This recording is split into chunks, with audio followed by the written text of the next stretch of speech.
Hello, everyone. So, today we are going to be doing the last recipe from the Memory of Taste.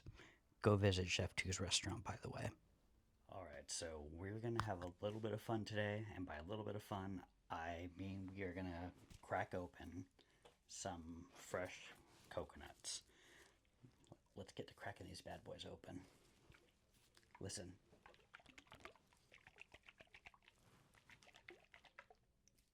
Alright, so what I have here is a trivet that you've seen in multiple videos already. I'm hoping that's going to take a little bit of the impact and kind of dampen it a bit, along with a just dishcloth. Stand this here, nice and stable, not going to move, at least I hope not. Then, what we're going to do, I'm going to take a nice clean screwdriver and a hammer and drive it through these holes. So, best of luck.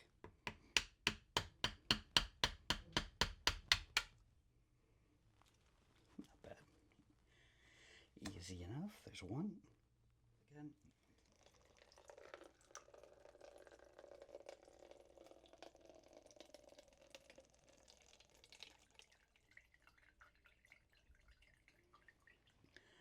Benefits to making your own coconut milk. Fresh, delicious coconut water. Now we're going to crack this bad boy open to expose the meat. Chef Tu says it to do it this way. I've never actually cracked open a coconut before, so hey, there's a first time for everything. Let's see how well this works. But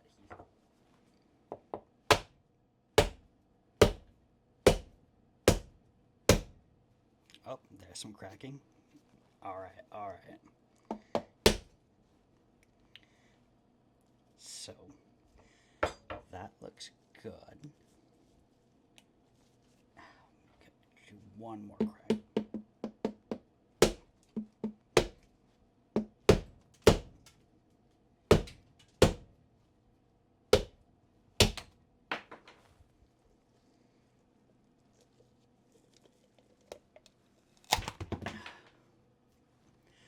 All right, that's how you crack open a coconut.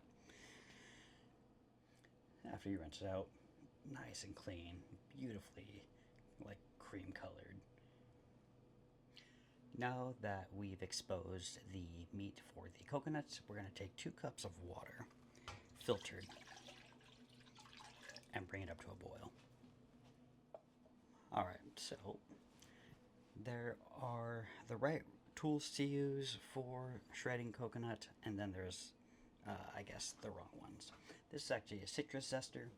I just tested it out, and it doesn't do that bad of a job. So we're shredding our coconut.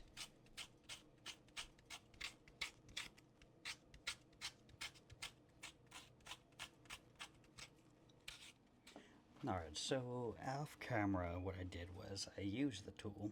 I got underneath right here, and I went all the way around with it, and I was able to get this big chunk of coconut meat. And we're just going to rinse it off, because look how dirty it is. Oh god, oops. Well, that wasn't supposed to happen. Here we go. This is it.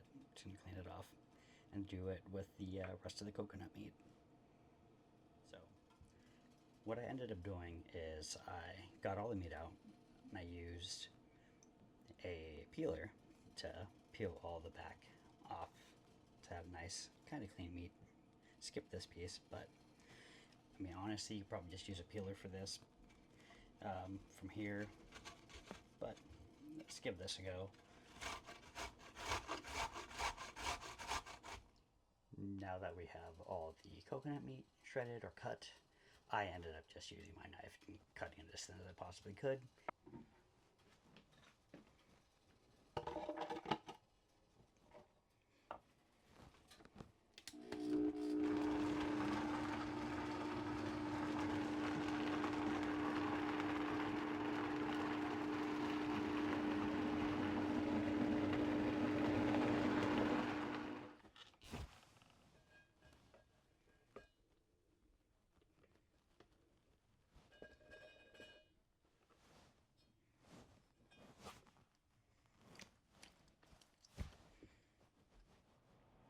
Now that we have our delicious fresh coconut milk, let's get started on the actual recipe.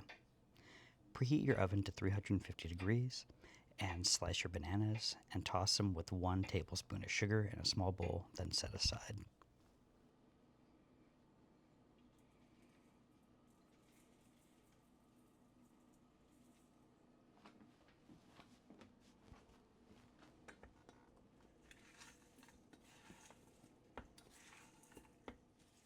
Next, we're going to prepare the batter, and in order to make that, you need your 1 cup of coconut milk, your 2 eggs, 1/8 teaspoon of salt, and then you're going to slowly drizzle in the sweetened condensed milk while whisking until it's nice and silky smooth.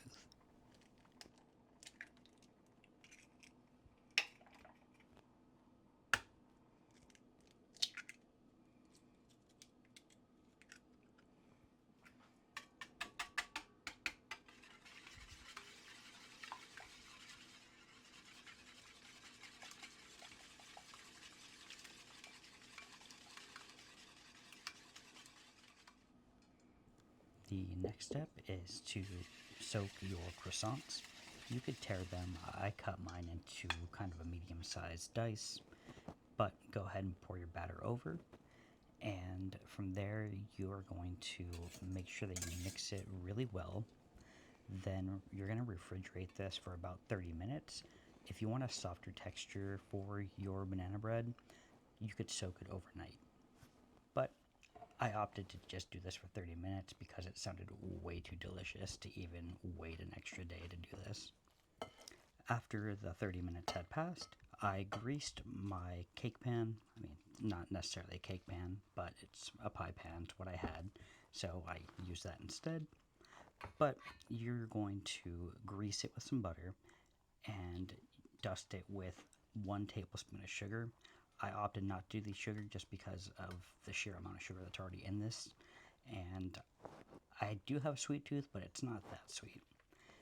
But anyways, you're going to layer your bread and then bananas on top with another layer of bread as well. Then another layer of bananas.